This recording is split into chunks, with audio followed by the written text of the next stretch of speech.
Hello and welcome to What Else Is On, the show on the Else Nerds Network, where we talk about the TV and movies over the past week. Mainly we just hang out, especially this week since we didn't really watch a lot of stuff or don't remember watching a lot of stuff. Yeah, you ever notice that? You ever notice that you go through your week and you get to the end of it and you think, I know I had the TV on this entire week. I don't remember dick about it, so it must have just been like mindless. Yeah, especially with working in the mornings this whole week. Luckily, I have tomorrow off, hopefully, because I might just ignore a phone call. but no, so yeah, and I'm like one of the mindless shows was Pokemon for me, and it's like the brand new, and they're like, who's that Pokemon? I'm like, I don't know. I quit following how many Pokemon there were after the first 250.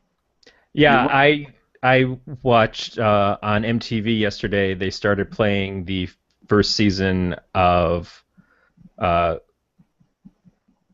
God, I can't think of the name now. New Girl. Really? For some reason that's playing on MTV, and it was from the second episode on that I caught for about 4 episodes. And one, I really like the show.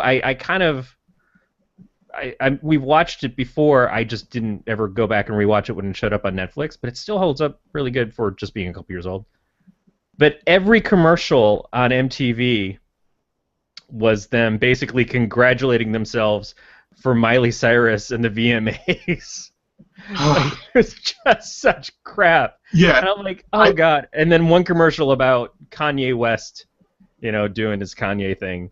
I'm like, it's really good that nobody associates your channel with music anymore, because you're pathetic. True. Because I saw that with watching Faking It and Awkward.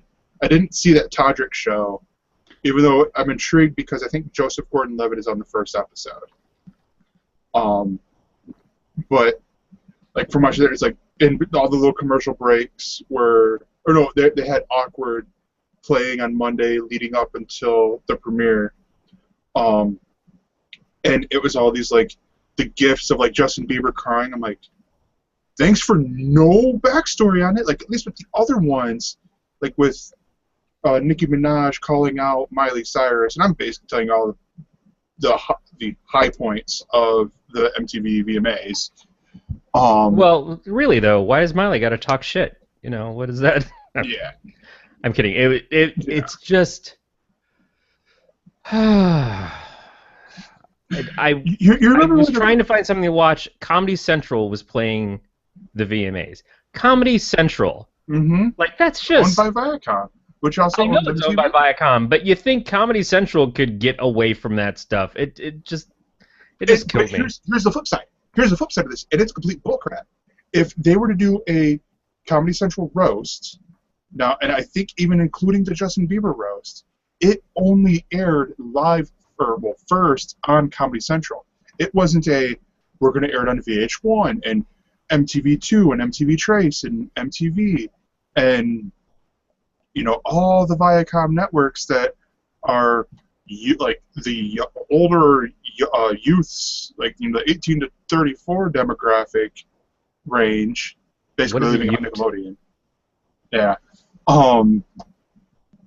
And so all that, like they might air a repeat later, but you're not getting the same thing. So it's like they're trying to make a big deal out of the VMAs when it doesn't mean anything. Yeah, and as it is, the numbers were down. The viewership was lower than last year's, and I just don't care. I just don't care. I'm well out of the demographic anyways, but I really wonder who the demographic is for these things anymore, because no one's watching MTV for anything to do with music. So what is MTV doing a reward show for music about? Yeah, for video music. Which they don't do. Yeah, it's like, okay. Like I could what do these people owe MTV for other than just doing a 2-hour commercial about their songs? And like I could see them do them rebranding it and calling it the Vivo Music Awards or something like that, and trying to get in the YouTube crowd, like I think. Well, don't say that because these are Viacom-owned channels, and boy, do they hate YouTube. Yeah. But I don't know. It's just let's get on to some other news. Not us hating on MTV, even though it's sort of rightfully so. Yeah, let's go hit on other stuff.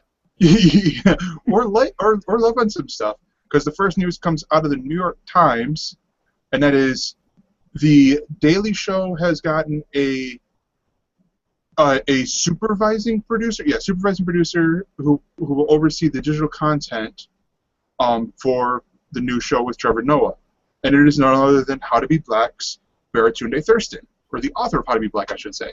Not like it's a TV show or movie or anything like that. Maybe, but yeah, maybe it will be someday. yeah. Yeah, we're only doing this story because it's Baratunde, and we love us some Baratunde.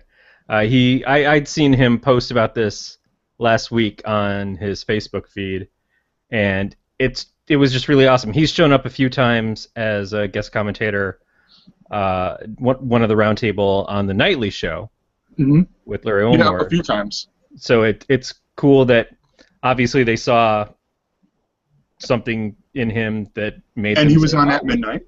He was also on At Midnight. He's a Twit regular for a while. And he worked for The Onion. He's got great pedigree, and he's just an all-around awesome dude. So it's kind of like, yeah, do you think we're going to do stories about any other producers on the show? Probably not. But Baratunde, he's not only worth doing a story about, he's like the head story. Yeah. But there's just real quick, hey, yay, congratulations there, Baratunde. He knows us from nothing. Yeah, exactly. It'd be one of those things like if we met him, like, hey, we talked about you when you got your gig at the Daily Show. He'd be like, great, thank you, little man. Even though I probably am taller than him. I don't know. I have no idea how tall he is. Yeah. But the second one is the second news story is actually a more legitimate news story, and they talked about it this morning on the morning stream. I know because I listened to it at work. And I'm fired. No. And they talked about it. I'm pretty sure they talked about it on DTNS today. Beatmaster can correct me, because he usually does on most podcasts. But that is, Hulu will have an ad-free service for an additional amount of money. And I'm using the air quotes here because there's like so many asterisks after that. Yeah. So what it is that there are certain shows that already were in place with their contracts, and they are supposed to have ads, but they're going to be pre-roll and post-roll. So I think New Girl, which I could just be watching on Hulu apparently instead of watching on MTV, and I could pay extra to miss the commercials. They're supposed to do a 15-second pre-roll and a 30-second post-roll. And this is the thing that Hulu has always been annoying to me about, is you couldn't watch it on your TV, you had to watch it on a computer or something unless you paid them. So they had the free version that you could watch online, but if you get the paid version, you can watch it on your actual television through an app, but you were going to get ads anyways, and I don't mind ads. I'm perfectly okay with that. I love good advertising.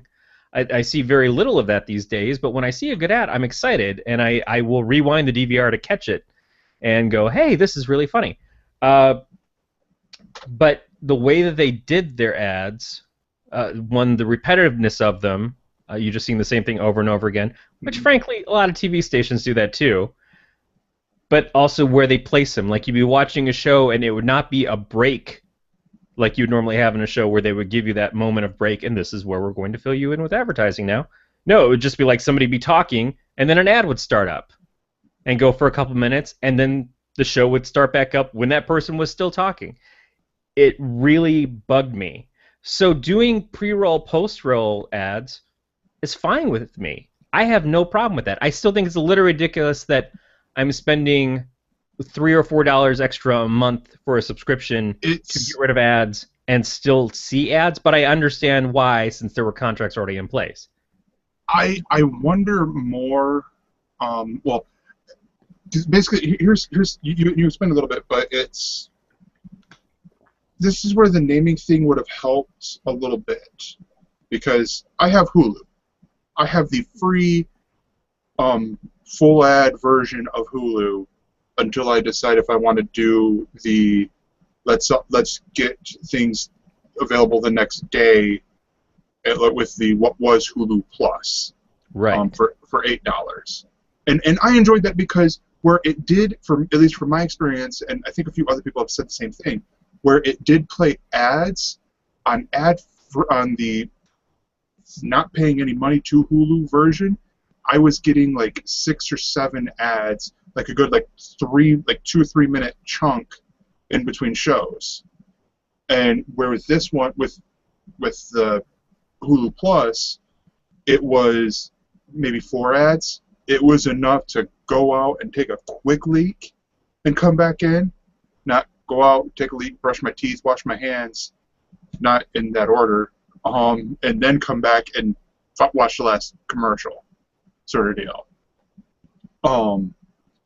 And only to add to more confusion to that is I could see people jumping onto the $12. Oh yeah, sure, it's $3 more than Netflix, but whatever, no ads, except for if your show is if the show you want to watch, you have to sign into a TV provider, you'll still have ads. Or if it's some shows like Agents of S.H.I.E.L.D. Agents of S.H.I.E.L.D. I guess is one of these that will be in there. But if it's like one of these other shows that you like, but because it's not mainstream enough, you're still going to get the commercial breaks. Yeah, and see, this is the thing, and this is a problem I see with Hulu, this is a problem I see with Amazon, is that whatever the services that they're providing, it's one thing for it to be what it is, Yeah. but it's another thing when it's so confusing. As a consumer, I'm sitting here going, okay, wait, what is the difference between the tiered levels, and why don't you at least tell me what the tier levels are? Why don't you give them different names like a Hulu Plus, and Hulu Prime? Why can't you do something like that so I at least understand what it is I'm buying into, and then give me some real criteria as to what these things mean? If I'm not going to pay, then it's Hulu Basic. Yeah. If I'm going to pay, then it's Hulu Plus, and then if I'm going to pay the very high premium, not really high, it's still ridiculously cheap, then it's Hulu Prime or Hulu Master or something. Why can't you explain that to me? With Amazon, it's the same thing. Okay, I pay for Amazon Prime. I get all the streaming stuff you say, except not everything. Mm-hmm. Some things I still have to pay for, and it's not really clear up front what those things are. So you see these things, oh, this is available from Amazon. Great, I've got Amazon Prime. I'm going to go watch that. Why am I being suddenly asked to pay $6 to watch it in high def? Or $3 to watch it in regular def? That doesn't make any sense. I'm a Prime subscriber. You told me that I get all this streaming stuff with Prime. That's the problem. Netflix is the $9 a month, and that's it. It's not confusing. It's just you pay for it, you get it. That's all there is. Yeah, at most it's like you only get to have 2 streams at a time. If you want to have more streams at a time, you pay an extra couple of bucks. Makes sense. It's very easy to state. These other services don't do that. They can't simplify it. They can't just put it down on paper in writing and say, well, not paper, and say this is what you get, this is why you get it, this is how much it costs. That's the problem I have with these things, is that it's just so many different hoops and loopholes and things you have to jump through to get to the service that you think you want and hope that you're getting what you want, and then find out sometimes, oh no, you're not really getting that. That's dumb. And as a consumer, that's why I don't want to use them. That's why I don't want to pay for them.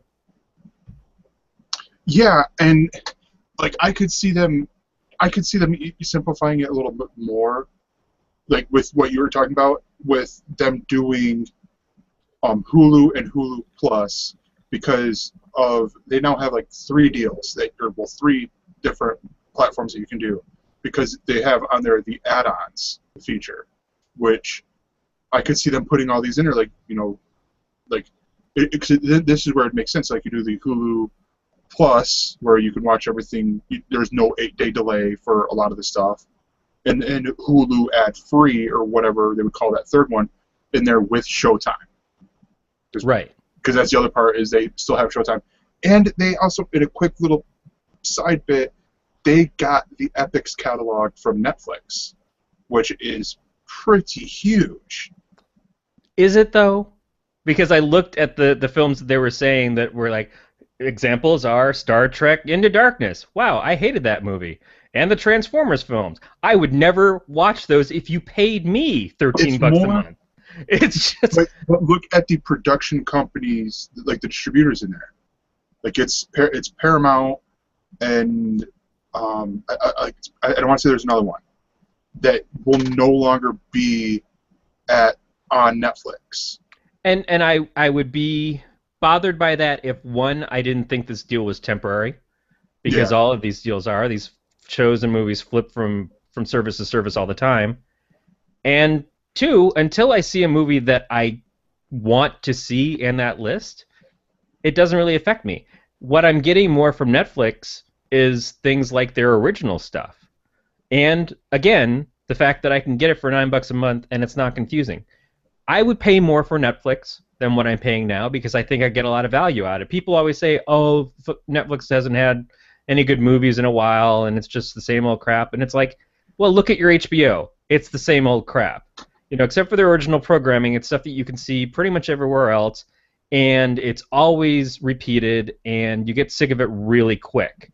That's why this HBO to go thing is fantastic, because you get it for a month, you watch all your Game of Thrones for the season, you watch all the shows that you wanted to see, you catch a couple movies, and then you cancel it, and it was only $10. You're not going to subscribe all year for that. Netflix, I subscribe all year because there's always stuff on there. Hulu, I could see subscribing all year because there's all the television stuff on there if I wasn't already paying for cable, but not if they don't clarify things. Because as soon as you say, yeah, here's our ad-free option, except here's some ads that are going to happen, no, you've already lost it. You've lost your whole right to say that. You can't pitch a service with this thing in there and then put a bunch of asterisks next to it. It just doesn't work. Yeah. Just give me the best service, the most streamlined, the easiest way to get the shit I want to see in front of me. And I will pay you for it. I paid cable for my entire adult life. So I'm not above giving somebody money for a good service or even a crappy service. But the service has to be right. And if you can't get the service right, then you're not beating out the cable company, and you're certainly not beating out Netflix. Yeah. I got nothing else to add. So we'll move on to our third and final story of the day, and that is that Simone Missick will be Misty Knight, or we're presuming will be Misty Knight, on the Marvel's Netflix Marvel's Luke Cage TV series. This came pretty much like back to back after I saw the first one of Misty Knight will be on Luke Cage, and I'm like, oh, they've cast her. I'm like, why didn't you just combine the two articles or post an update on that first article, sort of thing? But no, so it says here, according to Deadline, that Simone Missick, and I'm probably mispronouncing her last name wrong, she has joined the cast as Missy, a woman with a strong sense of justice. And the report also goes on to say that she could actually that Missy is actually Misty Knight. I mentioned this beforehand to you, and you were pretty excited about this joining, or Misty Knight coming to the show. Well, Misty Knight is a great character. Actually, the characters from Daughters of the Dragon in general are both pretty awesome, but they've been tied to Luke Cage and Danny Rand for a long time, and in particular, Misty Knight has been in a relationship with Danny Rand throughout a long history. There was a Marvel comic that came out last week, I believe, that was a bunch of like romance stories. Yeah, it was in the Marvel universe. It was Secret Wars, Secret Love. Yeah, and there was a really great story in that about Misty and Danny and their kid, which does not exist in regular continuity, but should and could. And that was 2 weeks ago, by the way. Okay, yeah, I just know the writer, and he's been talking about it, talking it up, and like he would like to do more with those characters. it's nice because they're an interracial couple, and that's been a lot of years that they've had that, which is something that's still kind of. I mean, it's not happening in comics, but it's still rare. Yeah, And you know, they're a good couple, and she's a strong African American female character in comics, which is still kind of rare, too rare. yeah. And she just kicks ass. She's just really, really awesome. Uh, so I'm excited to see the character wind up in the shows. I'm hoping that this is going to help build stuff for the Iron Fist show, which we still know almost nothing about. We know more about the Cyborg movie, which is in 2019. Yeah, yeah. Than we do about Iron Fist, which is supposed to be next year. So that's kind of. I'm not saying you have to be in a hurry to get all these details out there. It's nice to be surprised by things. I wish I didn't know so much about the stuff coming up on the schedules. But at the same time, and I think I'm finishing your thought here, you like to know that they have an idea on where they're wanting to go. Like, we haven't even heard casting on who is going to be Danny Rand. Right, and I mean, people are suspecting that they don't really know how to make this show work. After Daredevil being so great, and after hearing what they think Jessica Jones is going to be, and they see that as being a very good take on the character and a very good show in its own right. And now they're already planning on Daredevil Season 2, which I don't even think was something that they were expecting as much. Well, planning and shooting. Planning and shooting, with new characters added to that. The Iron Fist mythos is very different from all those other characters. Now, it could just be that he's a street-level fighter kind of thing, and they don't have to go into all the mysticism and stuff, but I think that would be missing out on some very important things to the character. And they even introduced a little bit into Daredevil that seems like it could work with that, and I thought that was part of why they did it. It's going to have to be different if they go into his origin as much, and they don't have to. But I'm more excited by the interactions.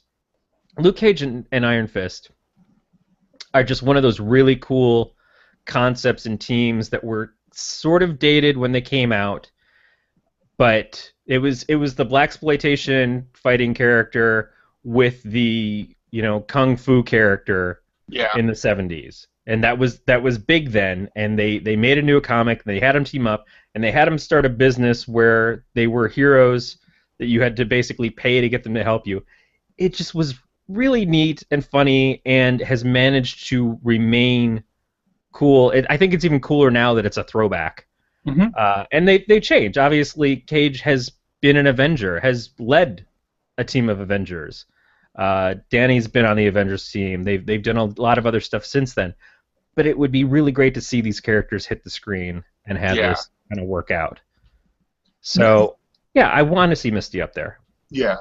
No, exactly. And, I mean... And Colleen. Yeah, that'd be the next step in there is to cast Colleen in there, which is what, Colleen Wing? Yes. Yeah. Just saw the article, so it was fresh in my mind. But yeah, so that's the news, and we're going over in the news more because of the fact that we don't remember what we watched this past week. So it's that week before Labor Day. As far as shows and stuff, there was nothing really. There was nothing flashy on. Yeah, and we're also trying to cut back on the.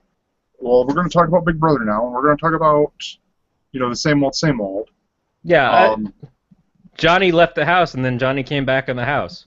Yeah. Woo! Wait.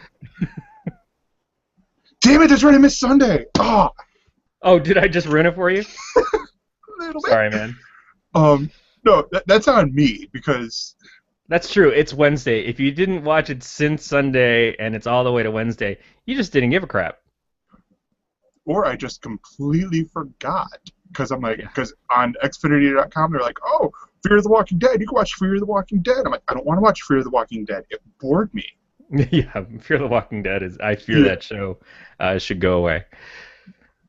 But yeah, so thank you for something I'm gonna have to binge tomorrow. on my day off. But no, so I got a few things here that I'm scrounged around getting. And the first one, I think it's a callback to about a year ago, just around a year ago, and that's the movie Serenity that I watched. Because I've got, and I'm going to show it off here, because I'm all prepared. Like the tin edition, the limited tin edition, which is the Blu-ray DVD Ultraviolet of Serenity, and from Universal, and you can get other great movies like 2/3 of the Cornetto trilogy. The only one you can't get on here is The World's End, which sort of sucks. But you can get both of the Riddick movies, The Big Lebowski, which will probably be my next purchase because it was. What do you mean both of the Riddick movies? There are 3 Riddick movies. Are there? Well, there's Pitch Black, and Pitch Black, and then Chronicles. Yeah, there's a 3rd one. Okay. But yeah, Doom. Why would you want to buy that? Watch that movie. The Mummy, Scarface, Scott Pilgrim vs. the World, Shaun of the Dead, Paul, Van Helsing, Hot Fuzz, the 2 different Hulk movies, and then Hellboy 2. And I think it's all of them that I mentioned. But yeah, it's again, this is reminding me of how good the movie is, and as Beatmaster is putting it out, Serenity, or how Joss Whedon rips out your heart and eats it raw. Exactly. It's so great. I watched this going into this thinking, okay, I'm watching Baron Mordo here with Chiwetel Ejiofor. Butchered his name. I know I butchered his name. I wouldn't even make the attempt. I would just go that guy whose name I can't say. Well, yeah, but very talented guy. Yeah. The main villain in the Serenity movie, who will also be Baron Mordo in the Doctor Strange movie, and yeah, I still enjoy it. I really enjoyed it. I had to start the show or start pre-show, so I didn't see the end of it again. But yeah, it's like right there after the climactic. I can spoil it. After the climactic death of Wash, and I freaking love the saying, like, I'm a leaf on the wind, watch as I soar. Sort of deal, and it's like, and he said the first, I'm like, and death. Oh wait a minute, no, that's not right. Like he says it again, like 2 more times, and then dies. Completely spoiling it for people. Sorry. I'm gonna be honest. I avoid rewatching that movie, as good as it is, and I've rewatched like the first half of it, and then I always kind of like walk away from it because that scene ripped me to shreds. Yeah. It was just so sudden and so horrifying. I just have never. Can't believe that still years later, I think about Wash being dead, and it still just tears me up inside. And I mean, what does it say though about Shepard? Because Shepard also died. Shepard also died, but Shepard died in a off-screen capacity. Like you see him when he's barely holding on, but they don't utilize Shepard in the same degree in the film. And it's kind of like having one. It's especially Shepard being the one, having one die to kind of like press the group on, I think feels sort of right. The Wash thing was just so out of nowhere, and that's true. In that kind of situation, that's something that would definitely happen. That's why Joss is a genius. He doesn't just write the film to make it feel good for the viewer and to give you your ups and downs. He writes it because, no, this is war. This is shit that happens in war. You don't expect the person that you love the most to just be killed in a second. But that's what happens. Yeah. That's why Whedon is so good. He did that stuff. I'm going to get on you about watching Buffy because Buffy would do shit like that. Angel would do shit like that. Dollhouse would do stuff like that. I don't think it was as effective at Dollhouse because we were starting to see the patterns. Yeah. But it was still phenomenal TV. And it didn't matter that you knew it was coming or not. You still hated it. You just were like, God damn it, Joss. And hold on, I have to interrupt you here with a Beatmaster quote. And no, Joss Whedon is just an ass like George R.R. Martin. George R.R. Martin kills people. I don't think I love the people Yeah. in the same way that I love Joss's characters. Not even Jon And, Snow. and George R. R. Martin, I mean, we're talking about Game of Thrones in particular, but Oh shit! I his just whole took a world spoiler. is people just dying. His Yeah. whole world is just it. The whole thing is a time of war. You know, there is no peaceful moments in between, and so I watched the show tensed up, like I'm not going to shit for 3 weeks because I know someone I like is gonna die in this goddamn show tonight, you know. And then when I get through an episode, I'm like, well, that means they're dying next week. 'Cause it's like, no, but it's a different thing. Yeah. Joss makes you feel safe. He makes you feel like there's humor and life and love and everything great, and then fucks you, and then just like, but then the goodness happens again. La la la la la la la, spike in the neck, spike in the neck. Oh, what? Hello, explicit tag. Yeah, we pretty much well have that covered. Cheers. But no. So I was going to do a comparison here with Shepard and Wash, but then you just went so much better, so better, so much over. Because I was going to compare Wash and Shepard to Flash and Supergirl in Crisis. Oh, god damn it. Is that a good one? That is definitely not a bad one. That is not a bad one at all. Yeah. I mean, because Flash dying was essential to Crisis. Flash dying made sense for the entire it sort of hinged around it. The whole thing with the monitor, it made it real, but it felt like it was central to the theme. We were going to have to lose the Flash. The way that the story told, it's not like we knew that going in. Yeah. Supergirl dying as Wash, yes, because it was just she's fighting. You feel like they're getting somewhere. Superman was going to sacrifice himself. She knocked him the fuck back and did it her own self. And then being essentially cheered on by Lady Quark saying, you know, I am now a better person because of you, because of what you're doing. Was it Lady Quark or was it Dr. Light? It's been 20 years since I've read. I think it was Lady Quark.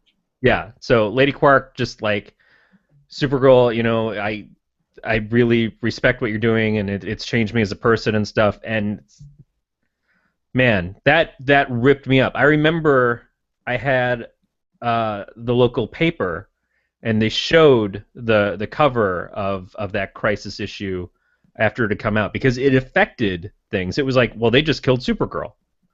You know, and then after that, they killed the Flash. It's like, holy crap, how is this comic doing this? But I was reading the comic as it's happening, and other people talking like, we have to go find this comic now. And I'm like, I've been reading it. You don't want to do it, man. You don't want to open that book.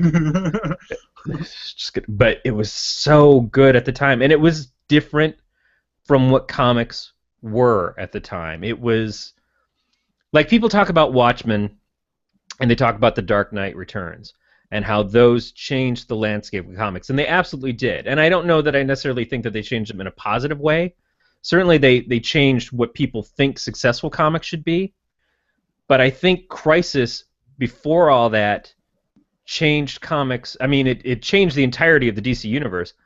But I think it really was this moment of, like, we've looked at these Silver Age characters for so long and just felt safe with them. And this was the first real unsafe DC Universe story that was gigantic and important and, you know, affected everything and everybody and tore away your childhood, essentially. And I was a child when I was reading this. I was 12 years old.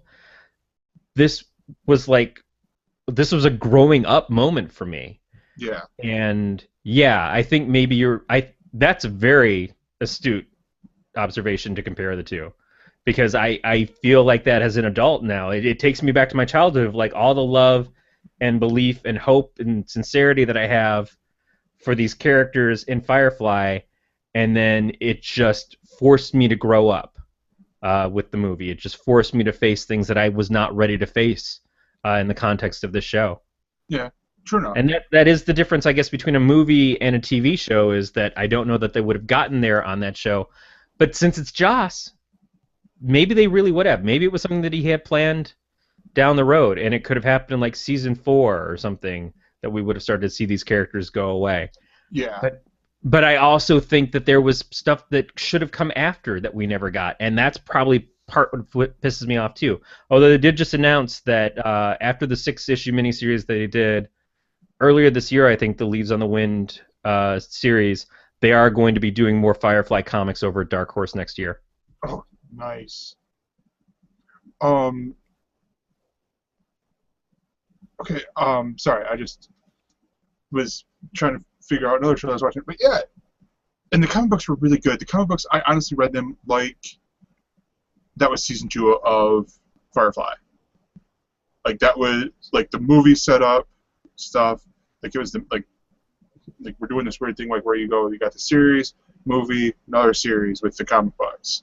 Sort of how I read it, and that's good. I mean, I like to see these things happen, because I mean it introduces new fans to the product and all that, to where it's justified as a cult hit. Yeah. I'm really waiting to see what Joss is going to do next, though. What Joss himself is planning, after going into, sort of hiding after doing Age of Ultron. And that's something that Beatmaster brought up, is the stuff that happened with Marvel this week with Kevin Feige basically pulling the Marvel Cinematic Universe out from under Perlman's thumb. Yeah. And today they announced that the Marvel Committee, which is Joe Quesada, Brian Michael Bendis, and those guys, are no longer in any way related to the Marvel Cinematic Universe either.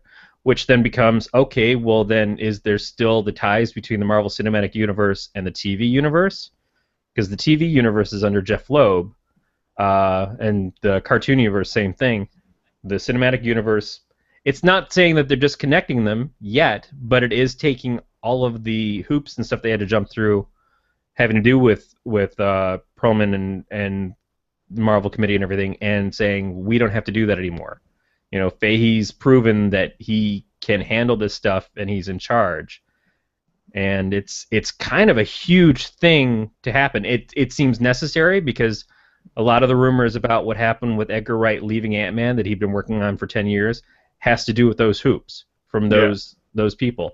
And I think a lot of what happened with Joss after Age of Ultron, where he's saying, he had things he wanted to do and he was being told he couldn't do that.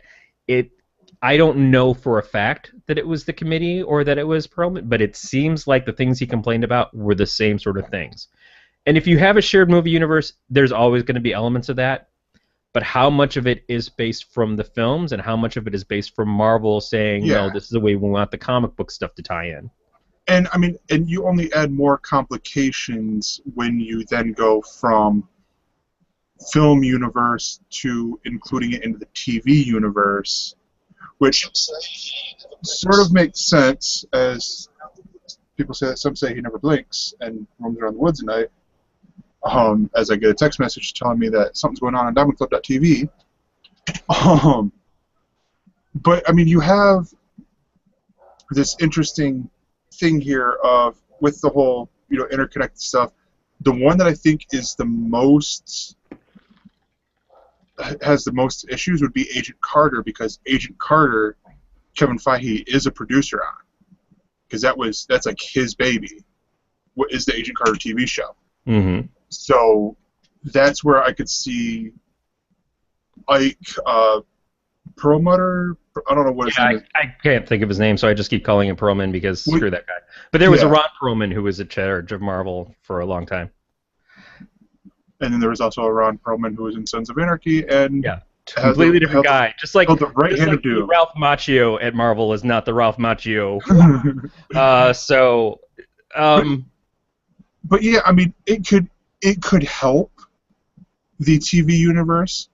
It could hinder, because we end up with a situation where we could possibly have two Phil Coulsons, or Phil Coulson never goes back to the movie universe. I feel like they already weren't bringing Phil Coulson into the movie universe. But there's always there is, and I don't think this cuts any of that off. I don't think this is we're sans Marvel now, or we're sans Marvel TV now. I don't think that's what it is at all. I think it's we're going to make the judgment calls because we deserve to. And when you look at what Marvel is today, Marvel Comics are very convoluted. They're very complicated. It's not that they're not doing some great stuff. They're doing some incredibly great stuff. But there's no way for the casual fan who watched the movies or even watch the TV shows to then go pick up Marvel Comics and know where the hell to start. Because Marvel Comics is almost unrecognizable from the Marvel films. And so when you see things like they're replacing Captain America with Falcon, which I think is great, people are automatically saying, does that mean they're going to do that in movies? Are they going to replace him with Winter Soldier in the movies?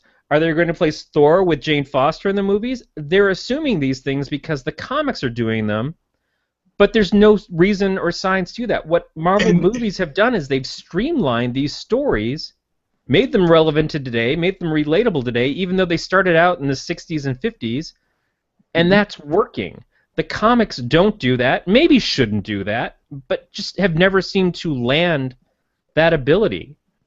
And the one thing that you probably will never hear, because people have common sense, is what's going to be happening post Secret Wars with the Guardians of the Galaxy, with adding the Thing and Kitty Pryde recasting Star-Lord with Kitty Pryde. Right. Yeah. The comics are what the comics are. I'm not a huge fan of the state of Marvel these days, because every time they want to introduce something new, it's not just they can introduce something new. It's that it has to tie into some weird, bizarre snake storm of history that doesn't... It can't be explained. Like, I can't have a new character in Miss Marvel and have her just be Miss Marvel. She has to be tied into this whole Tarragon Mist thing that's going over in Inhumans or New Humans or whatever they are. That's okay. But now to get what is essentially the new Spider-Man from Ultimate Universe, we have to pull him from this alternate universe that's no longer going to exist, very likely, into the main Marvel universe, and that's always going to be a thing. It's like, oh, who's this Spider-Man, says new kid just reading comics for the first time. Well, he used to exist in the Ultimate Universe, which was like the Marvel Universe except on another planet. And on their planet, Peter Parker died. And so this guy took over Spider-Man. But then through some weird convoluted storyline called Secret Wars, it really had nothing to do with, because if you read the Secret Wars story about the Ultimate Universe, it really has nothing to do with the rest of it. Then he stood up on the regular Earth. Yeah, Secret Wars is really a Fantastic Four book. It's just a dirty old mess. And I was kind of hoping that after Secret... I was... as stupid as it is, because I did not enjoy what DC did at all with their relaunch with the New 52, I still kind of thought that's what Marvel was aiming for.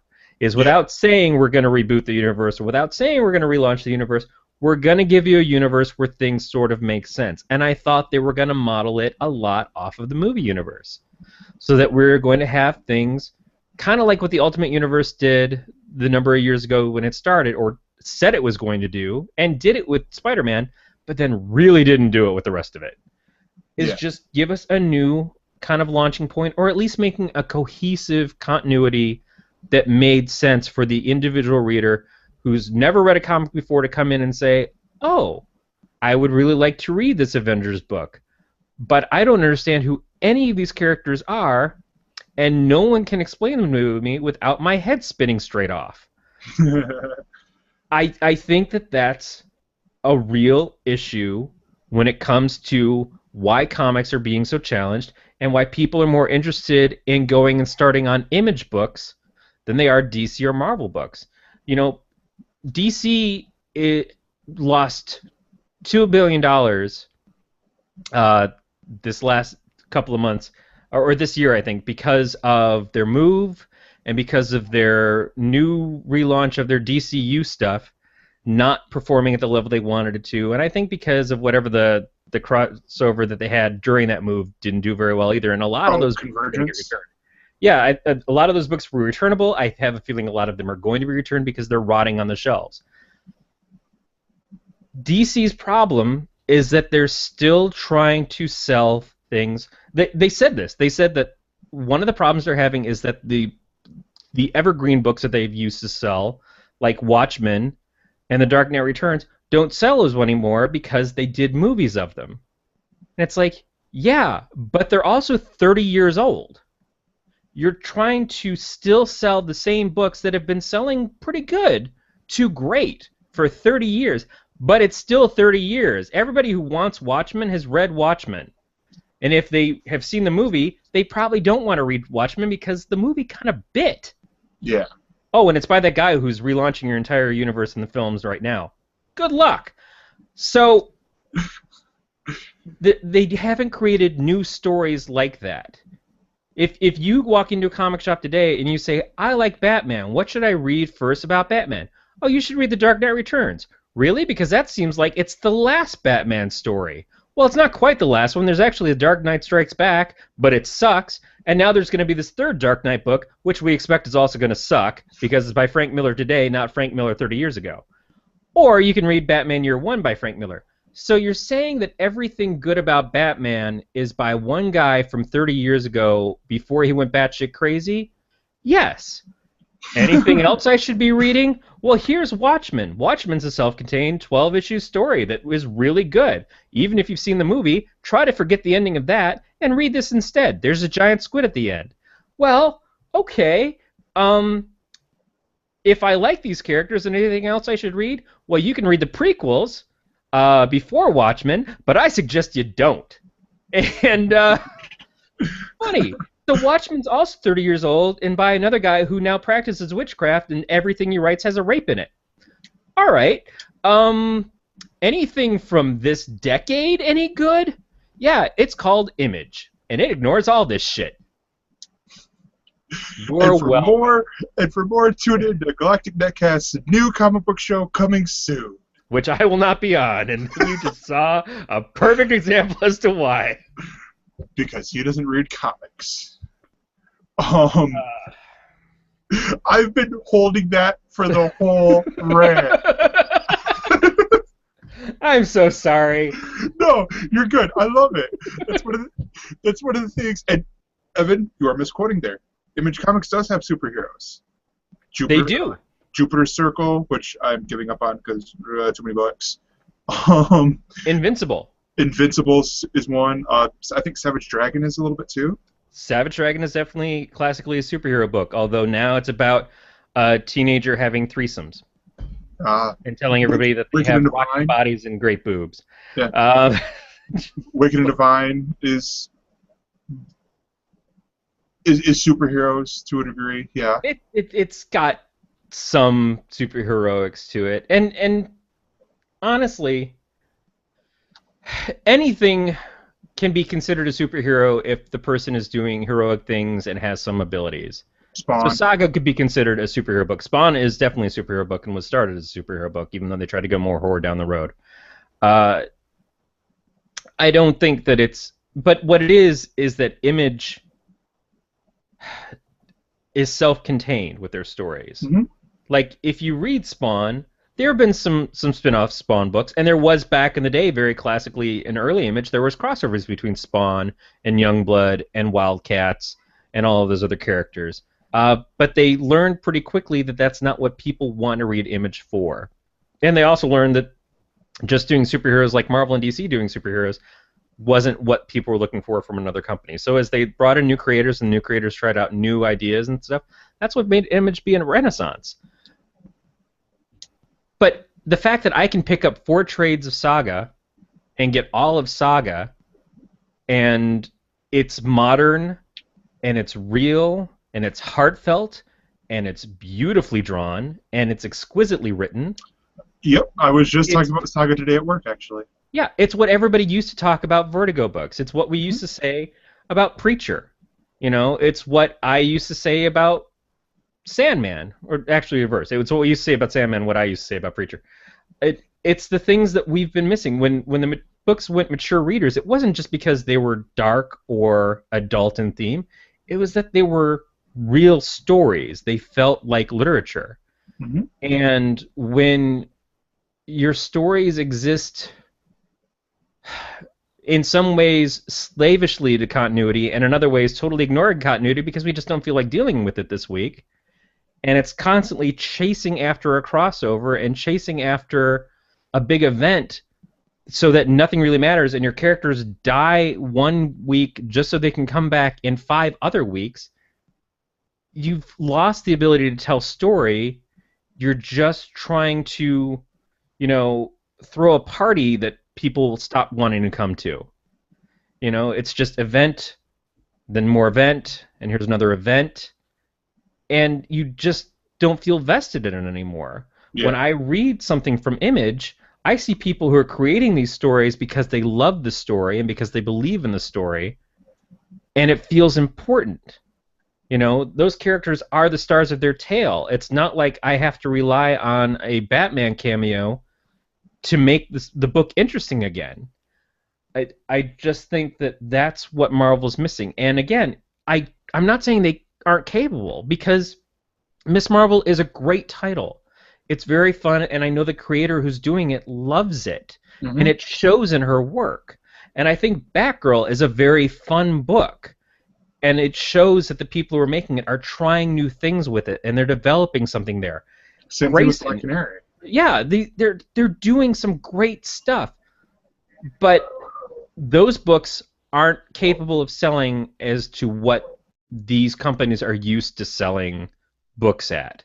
And sometimes they think still in their heyday. They still think, oh, well, this is a book that I'm going to, make money like we made during the Death of Superman era or during Nightfall and stuff, even though those were hot messes of stories.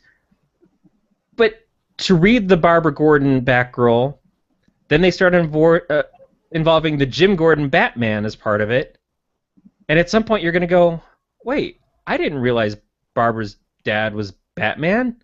Yeah, he was for a while for some reason that nobody can quite figure out. While Bruce Wayne was both amnesiac and didn't remember being Batman, but at the same time he was Batman and was a new god for some crazy idea that Jeff Johns had that doesn't matter. It's losing the ability to function. Like, if you read Ultimate Spider-Man all through the years of Peter Parker being in it and then switching over to Miles Morales, it's a heartfelt, beautiful tale of these characters. And while it sucks that they had to kill Peter to create Miles, at least it all works straight in a line. You could just read that book all the way through and get everything you need out of it. And hopefully ignore everything that Jeff Loeb did with Ultimatum at the same time. But most of DC and Marvel's output is not like that. Most of DC and Marvel is making stories that tie together to sell more comics, to keep things on the shelves so that they can be the biggest market share as opposed to the best storytellers. And that's a mess. That's like making 4 CSI shows, which they've done, but not just having the shows work on their own, but having you, for some reason, have to go watch CSI Miami for 3 to 4 episodes a season, and then work your way over to CSI New York, and then sometimes slip in CSI, whatever the last one was, I can't remember. Fake tech. Cyber. Cyber, right. That's a word. And that's just dumb. That's not how people want to watch TV. That's not how people want to read stories. Yeah.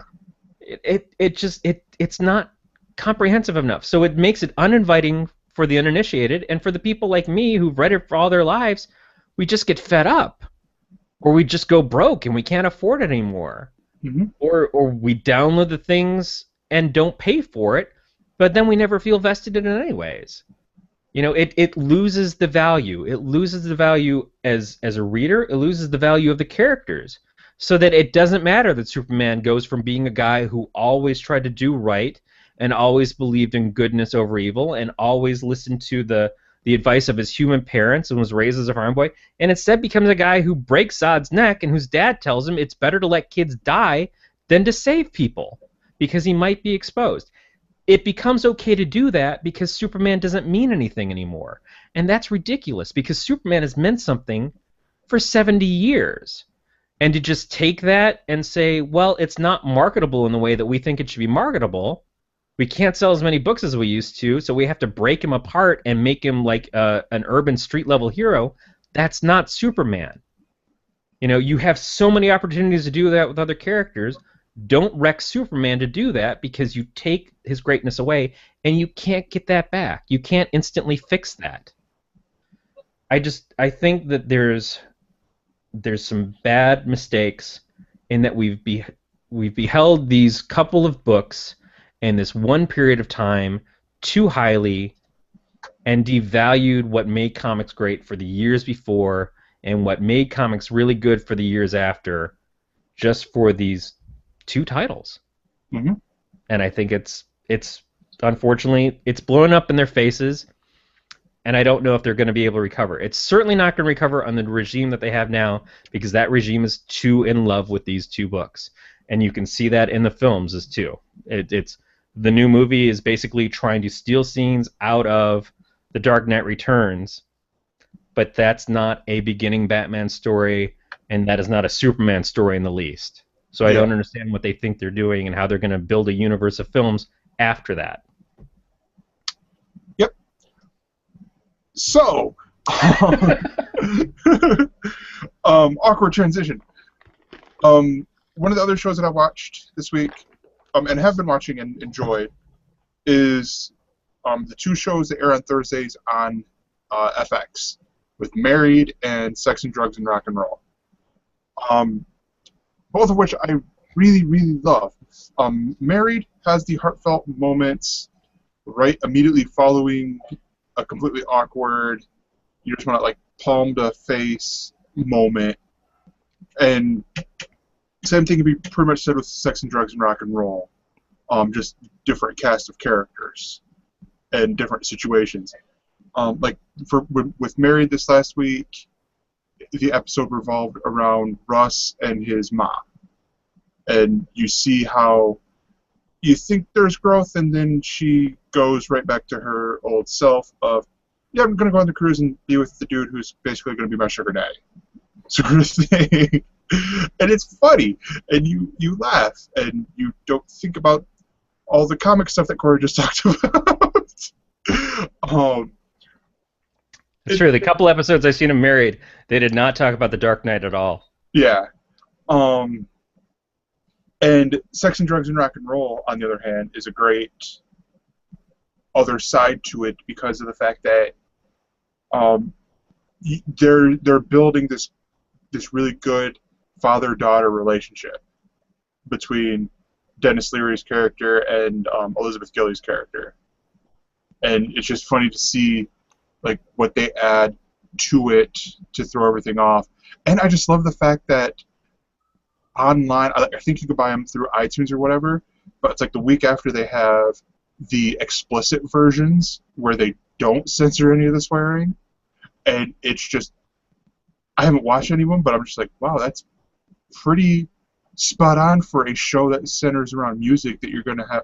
Like, I could see them for the DVD, like, they're going to have two versions, like the regular version, or even like combo, but it'll have the parental advisory sticker on it, just looking like, or I should say Blu-ray, because DVDs, why do they still make those? You know what? When I watch things like Family Guy, when they don't bleep them out, I find it less funny. Yeah. For some reason, I've grown to accept the bleeps, and the filling in the blanks just tickles my fancy a little bit more than hearing them actually swear. It just sounds wrong to hear, Stewie say the F-bomb. Yeah. Well, I watched, I flipped on TV and it went to Cartoon Network, because it's usually where I have the TV set, and it went to an episode of Family Guy, and I'm like, it was during a cutaway gag, and I'm like, no, and it was from last year. I'm like, no, not funny. Yeah. Well, I mean, the other thing is, when South Park did it, South Park, obviously, at the time, was edited for TV, but when they did the movie and they introduced the kids swearing, it was part of the story. It made sense, and it made it even funnier. Yeah. It was like, no, it was like, we're getting away with this because we're in an R-rated film, but also we've worked into a reason as to why it needs to be done and why the kids are now swearing like crazy and stuff. It just was so good. It was driven by the story. Mm-hmm. And I'm sure the story wanted to get to the point where the kids were going to swear because it was an R-rated movie. But it was so much better that way. Yeah. Real quick, before we talk about the shows you've watched or whatever you've watched, let's hit on one of my great resources that I use monthly is Ayaz Akhtar. On CNET.com, he has his net picks, and included in there is everything that's coming or going in the month of September. And since it's September 2nd, I figured I'd hit a few of them. And holy crap! Okay, this came yesterday was Arthur season 17. I'm only mentioning that because I was 7 when that came out, and it's a good PBS show. A few other ones that are worth mentioning as I'm looking through here. The League season 6 came out yesterday, just in time because the final season comes out like in a month. The Rambo movies are coming or are out. Teen Beach Movie 2, Be Carey comes out the 9th. September 12th has Portlandia season 5. Comedy Bang Bang season 4 part 2 is out the 13th. Call the Midwife, sorry, series 4 is out September 14th. But yeah, there's a lot of good movies that are coming out. September 22nd has the Smosh movie. But yeah, and then leaving, there's a lot of stuff that's leaving because of the whole Epics thing. So, like, and they mentioned, like, what was it? Oh, no! You know what I just saw that made me sad? That left? IT Crowd. Oh! It's one of those shows that I keep intending to watch and then never get past the first or second episode. Yep, IT Crowd series 1 through 4 left yesterday. But and they'll Patch be back. Adams. And Patch Adams left too. You know, I've never sat through Patch Adams. Really? That was a good one. But yeah, there's go check it out. Just search Ayaz on CNET. You'll find his thing, or you subscribe to Netflix. Oh wow, My Boys was on there. Sorry, I'm gonna quit. And last one, Comic Book Men season 20 or season 2 is leaving at the end of the month on September 29th. So watch it if you haven't. So, Corey, what have you been doing? Smoke 'em if you got 'em of Netflix. Yep. So, Corey, what have you been watching this past week? Well, actually, Beatmaster just brought it up, and I had completely forgotten that I wanted to talk about it, and that's the season of Rick and Morty. Okay. Which has just been stupendous. It has been just so good. Like last season, which was its first season, I mentioned that the episodes were kind of back and forth. You'd have a really great episode, then you have an okay episode, then an amazing episode, and an okay episode again. This season seems to be a little more consistent. I don't know that it's reached the exact highs like it did last season. Mm-hmm. I still think like the episode where the dogs kind of rose up and took over the world was one of my favorite episodes of all time. But it has been consistent and great the entire time. This weekend's was an episode where they were in an alternate dimension there to watch movies, and they were going to get ice cream because this dimension had the best ice cream, but there were other problems with the dimension too, so it wasn't like they wanted to go there and live there. Like spiders with telepathy were at war with the humans and a few other things. But they're trying to go get the ice cream, and their vehicle won't start. And Rick's like, oh, the battery's dead. And the battery is this little miniature universe that he's created, a microverse, where people of this planet that not necessarily worship him, but he's convinced them to make electricity for him to power the battery. And they do it by stepping on these things. Well, inside of that universe, another scientist guy has created his own miniverse. And in that miniverse, he's convinced the people to charge that battery for him, which means that all the people in the microverse don't have to work and charge the Rick's battery because they're all getting electricity from this one. And so they go into that one to try to solve the problem. There's a guy there who's just about to solve the energy problem by creating his own tiny verse. So it just keeps going on. The guy that they meet in the microverse, the scientist guy, is played by Stephen Colbert. And then at the same time, what may have been a funnier storyline is they leave Morty's sister in the vehicle, and Rick tells Morty's sister, okay, keep Summer safe. And the vehicle's like, keep Summer safe, and keeps saying that. And somebody comes up to the car and tries to talk to her, and she gets a little freaked out, so the vehicle kills the dude. And then another guy comes up, and Summer's like, don't kill him, don't kill him. And so the vehicle's like, okay, keep Summer safe. So it just basically shoots a laser through him, paralyzes him, and he's outside crawling around just with his arms and stuff. So the police come, and Summer's like, you can't keep paralyzing and killing people. So it creates what is essentially an emotional drain on the cops that come up. One of the cops had a child that drowned. It sees the emotional turmoil of this, so it creates basically a fake version of its child, pushes it out there in the box. He's like, Daddy, why did you let me drown, Daddy? And the guy's holding the boy. He's like, no, I'm sorry. It'll never happen again. I'll never let you go. And the child just melts. And the car says to the cops, he's like, you've all lost people in your lives. I can make them and then make them go away. And all the cops just drop their guns and walk off. So, I mean, it's just grotesque and awful. And Summer's in the car just like, stop it, stop it. It is such a genius show because every episode is something like that. It's some weird, big, giant thing. One of the episodes they did this season was where they were trapped in the house with these other characters that were basically like symbiotic characters that were trying to take over the world. They want to get out of the house, but when they'd show up in the room, they would make you think that they've been part of your life for a long time. So you would have all these memories with them in it. Yeah. And they would just show up and more show up and more show up. And so they would show scenes, like they even redid the opening credits with some of the characters in the opening credits that hadn't been there the whole time.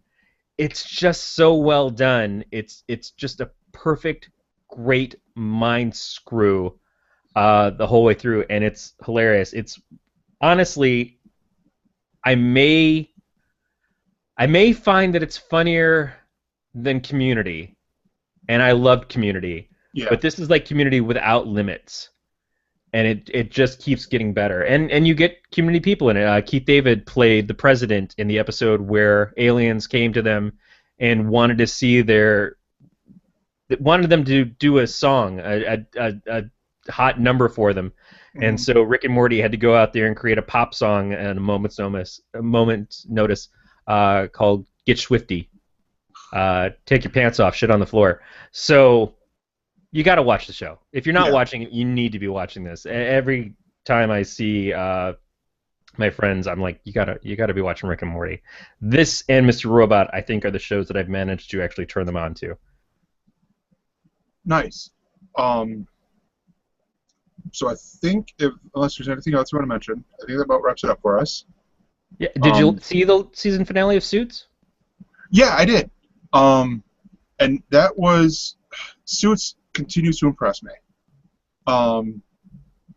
Suits with this season, with the ups and downs and the ninth inning saves that happens, I've been enjoying all of it. Like, yes, it does get predictable at times, but at the same time, it's like I don't care. I'm enjoying the predictability of it. It's a lot of getting into really bad, screwed up places and then getting back out of it. Yeah. But that's what a show does. It creates conflict and then resolves the conflict while creating the next conflict. It's really masterful in how it does it. In the same episode, you'll see it resolve one thing and move on to the next thing that's screwing everybody up. It's a cliffhanger show. Mm-hmm. And certainly the season finale left us with a very good cliffhanger for the next season. I wonder how long they can keep it up. but there's no doubt that the quality is amazing. Yeah. I want to say that White Collar did the same thing throughout most of its. White Collar definitely did. Yeah, and it I lasted. enjoyed that show quite a bit too. Yeah, and it lasted what, I think 6, 7 seasons. Probably about that. It didn't seem like it went as long as some of the other shows that were on USA, like not as long as Psych or as long as Monk, certainly. Yeah. But it seemed like it went just long enough. I think whereas Burn Notice probably could have gone a couple seasons earlier, White Collar seemed to land right where it needed to finish up. And I'm hoping that Suits knows an exit strategy for when it wants to be done. Mm-hmm. And it really felt like that's where it was headed with the end of this episode. But You that's know, how I just had. You know what's weird? I just had this thought, like, oh, there should be a new season of Psych. I'm like, oh yeah, that ended. I just had this sad realization that Psych ended. Yeah, you just got Whedoned. You just Yeah. got like stabbed through their heart because like Psych is one of the greatest, Mm-hmm. most fun shows, and I love those guys and I miss those guys and I want them back on my TV. I still stand that there's no reason why USA couldn't do like movies of the week kind of things, and every once in a while pull out a Burn Notice movie, and every once in a while pull out a Psych movie or a Monk movie. It just seems like every so often they could do a special and reunite these characters and the actors to do that. It would be something fun. It would be like the X-Files show. It's coming back for just 6 episodes on Netflix. I would be totally up for that. Yeah. I mean, I would too. And I haven't seen any besides Dule Hill and Timothy Olmston. I haven't been seeing what anyone's been doing since Psych. Well, Dule was in the first season of Ballers. Yeah, Ballers. Yeah, and then First episode. And then, he's in the first season throughout. Oh, good. Well, that's good. And then, because he plays the GM of the Miami Dolphins. And then Timothy Olmston is in Gallivant. So, but it's like... It is easily the best part of the show. Yeah. But it's like James Roday, Corbin Burnson, I'm blanking on the girl who plays Maggie, her name. Yeah, but she's going to be on that new CBS show, the one with Life in Pieces. No, it's where she's got a guardian angel that's hanging out with her, but she's not really sure that it's an angel. Oh, the one that Jane Lynch is. Jane Lynch is on. Yeah. Okay. Yeah, that's right. But no, yeah. So it's like sad that we got that left, but great because we're getting these other shows that have these talented actors in there. Sorry, I am chewing gum while podcasting. Not a great combo, but I'm going to continue chewing gum because it still has flavor. But I think that should do it. Yeah, I think that just about wraps it up. Since I corrupted the show with a comic book rant that I probably made a dozen times before anyways. Yeah, and you could see more of those comic book rants in the new comic book show that'll come out in the future. Hopefully better ones. Hopefully you'll get something more interesting than that. Yeah. But you can find out more about us by following us on Twitter. We're at ElseNerds. I'm at that Gregor. He's at Captain Temerity and at Mr_Fusion and at Beatmaster ED or just Beatmaster. I forget which one it was. I'm following mom. I have to remember that name. Beatmaster 1980. That's it. And you can like us on or follow us on our new website, elseners.com. Like or follow us on Facebook, facebook.elseners.com. You can send us mail at elseners.com. And you can watch us right here on YouTube at watch.elseners.com. And we record What Else Is On almost every Monday night at 9:30 East, 6:30 West. Figure it out, because those are the only 2 time zones that matter to us, because it's the only 2 time zones we are in. Besides Beatmaster, he's in Europe, he knows his time zones. And this has been a Don't Talk Man production. We'll see you guys next time. Oh, wait. One other thing before I leave. We have the Galactic Netcasts. I was waiting for it. I was. This is what makes our outros long, is because we always give the plug to Galactic Netcasts, which we will be soon merging completely with them because Corey's over there doing Podcast of Terror. I'm doing the comic book show planning, and hopefully, and we're all on Sci-Fi Geeks Club. Corey was just on Sci-Fi Geeks Club, and I think we can advertise this, but they got the contest where if you pay them $1, I think it's like what, $1 a month. Something to do with Patreon. On Patreon. Really, yeah. Yeah, I think it's like if you do $1 a month on Patreon, you are entered into a contest to be on the Sci-Fi Geeks Club episode with Andy Weir. That's right, the author of The Martian, and it'll be the episode. The episode will air right before the movie. And it's right before the movie's premiere, which is pretty huge. Andy Weir has actually been on Sci-Fi Geeks Club before, so that shows you, one, the show is no slouch, and two, what a cool guy Andy Weir is. Yeah. It's like, hey, I got this movie coming out, but I'm gonna do your podcast. Just freaking awesome, man. Yeah, and they've got on Sci-Fi Geeks Club alone, they've got pretty cool guests coming up in the future. Like they got Marion Call coming up. They got, I think, Professor Shy Guys coming up, and because they'll post it on Facebook, I'm like, can I be on that with them? They've had great guests in the past too, like Tom Merritt, Scott Johnson, Justin Robert Young, Brian Brushwood.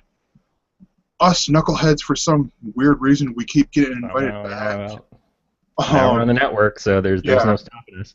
So if you want to enter into that contest, and if you want to support a great podcast network anyways, you can go to tiny.cc/Andy Weir, and that will get you right where you need to be for the Patreon and the podcast entry. So I can't imagine anything cooler than that, but you know what you could also do, even if you can't afford to put in the money, or if you're kind of shy and don't want to be on the show, just go to Stitcher or iTunes and subscribe to Galactic Netcast. You can get their mega feed, which includes all the shows that Gregor just mentioned, including things like the Alien Invasion podcast, Weird World Weekly, and all of the shorts like the Splash Page, the S Word.